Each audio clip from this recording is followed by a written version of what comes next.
जय हिंद स्टूडेंट्स। आज हम लोग बात करने वाले हैं पाइथन में जो है कि इसकी कैरेक्टर्स क्या होते हैं, इनके बारे में हम लोग डिस्कस करने वाले हैं। सबसे पहले हम लोग ये देख लेते हैं कि इसकी कैरेक्टर आखिर होता क्या है।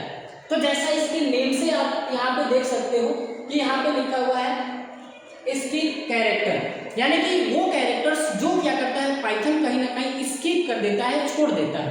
ठीक है, अब क्या है कि यहाँ पे देख लेते हैं कि जब भी हम लोग क्या करते हैं इसकी पाइथन में इसकी जो कैरेक्टर होते हैं वो दो होते हैं।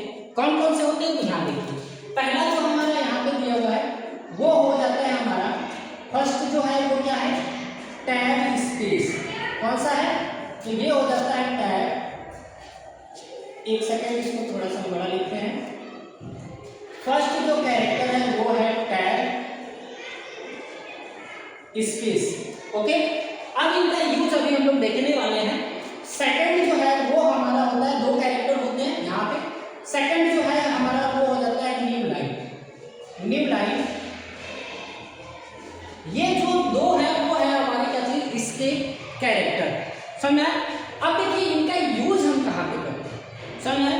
तो जब भी आप टैब की, अगर आप कंप्यूटर आप चलाते हो तो उसमें कीबोर्ड में एक टैब की होता है। टैब की का यूज क्यों होता है तो आप क्या करते हो, यहाँ पे देखो दो मैंने वर्ड्स लिखे हैं, इन दोनों वर्ड्स के बीच में कुछ ना कुछ स्पेस है। तो जब भी हम क्या करते हैं दो कैरेक्टर्स के बीच में, मींस दो लेटर्स, दो वर्ड्स के बीच में जो स्पेस होता है वो थोड़ा होता है नॉर्मल होता है, लेकिन हम एक टैब के बराबर यानी कि कुछ ज्यादा स्पेस हम चाहते हैं कि ज्यादा स्पेस हो, तो उसके लिए हम लोग क्या करते हैं यहाँ पे टैब स्पेस का यूज करते हैं। ओके, अब यहाँ पे देख लेते हैं कि हम लोग इसका यूज कैसे करें। समझ आ रहा है? अब दो चीजें, पहला हम लोग न्यू लाइन देखेंगे और दूसरी ये। अब ये दोनों होते कैसे हैं तो शॉर्ट में मैं बता देता हूँ। इसको हम लोग लिखते हैं बैकवर्ड स्लैश, कैसे लिखेंगे, बैकवर्ड स्लैश टी लिखते हैं। क्या लिखेंगे, बैकवर्ड स्लैश टी लिखेंगे, और इसको बैकवर्ड स्लैश एन के साथ लिखेंगे। समझ आ रहा है? अब यहाँ देखिए, जैसे कि मैंने मान लीजिए कि कोई भी यहाँ पे कोई कमांड लिखा, मैंने लिखा a इक्वल टू 5 लिखा और b इक्वल टू मैंने लिखा 7। दो हमने दो यहाँ पे वेरिएबल लिए और दोनों वेरिएबल यहाँ, अब इन दोनों वेरिएबल को हम प्रिंट कराते हैं। तो जब हम इसको प्रिंट कराएंगे तो यहाँ पे जैसे कि मान लीजिए कि मैंने लिखा सम ऑफ 2 नंबर और यहाँ पे कॉलन लगाया, ये लगाया, और क्या किया यहाँ पे कॉमा करके, और उसके बाद मैंने लिखा a प्लस b, यानी कि आउटपुट में क्या आएगा तो यहाँ आउटपुट में हम लोग यहाँ पे देख लेते हैं। आउटपुट में कैसे आएगा तो आउटपुट में ये लिखा हुआ आएगा हमारा क्या चीज, SUM सम ऑफ 2 नंबर, और यहाँ कॉलन करके इन दोनों का क्या होगा, सम आ जाएगा। तो इन दोनों का सम हमारा क्या हो जाएगा तो यहाँ पे होगा 12, ये होगा। उसके बाद अब देखिए मुझे देखना क्या है। अब मान लीजिए कि ये जो 7 आ रहा है, मैं चाहता हूँ यहाँ पे जो हमारा क्या आ रहा है, ये जो नंबर लिखा हुआ आ रहा है ये क्या हो, नए लाइन में है, ठीक है, या इसमें ज्यादा स्पेस हो। तो ज्यादा स्पेस करने के लिए हम क्या करेंगे, तो ज्यादा स्पेस करने के लिए ये जो है ये इसका है, यहाँ पे हम लोग लिख देते हैं, प्रिंट करते हैं यहाँ पे प्रिंट, और इस प्रिंट के अंदर हम लिखेंगे सम, और सम ऑफ 2 नंबर, और यहाँ पे मैंने क्या किया, यहाँ पे कॉलन लगाया। अब इसके बाद कॉलन लगाने के बाद मुझे क्या करना है, इसको डबल इनटू कॉमा को क्लोज किया।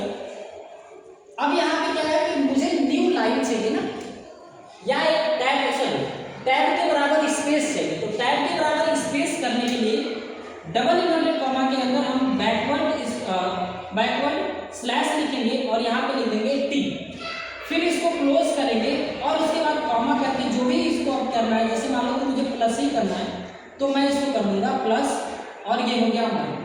अब इसका आउटपुट कैसे दिखेगा तो आउटपुट कुछ हमारा दिखेगा कैसे, यहाँ पे लिखा है, क्या लिखा है, सम ऑफ 2 नंबर हुआ, और यहाँ पे कॉलन करने के बाद से ये जो हमारा यहाँ पे जो दिख रहा था वो स्पेस कुछ ज्यादा दिख रहा है।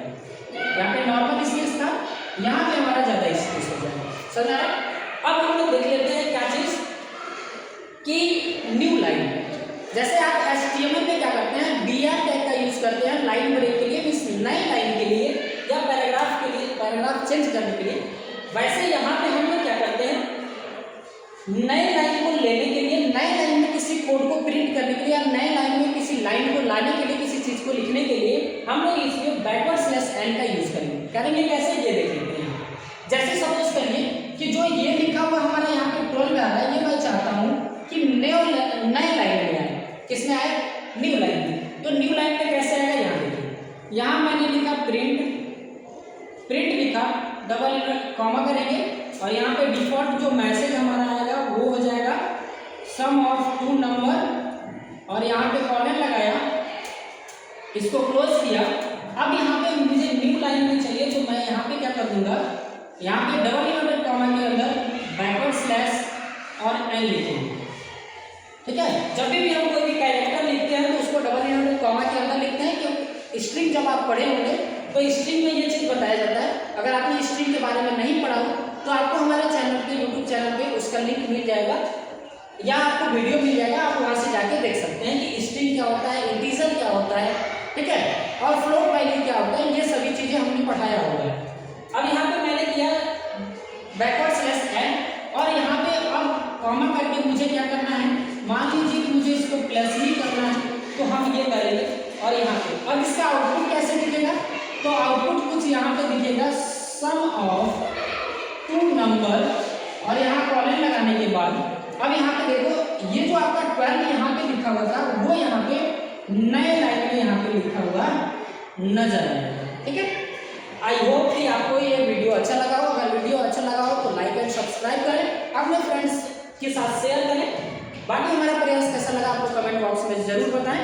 आज के लिए इतना ही, मिलते हैं नेक्स्ट वीडियो में, तब तक के लिए जय हिंद, जय हिंद।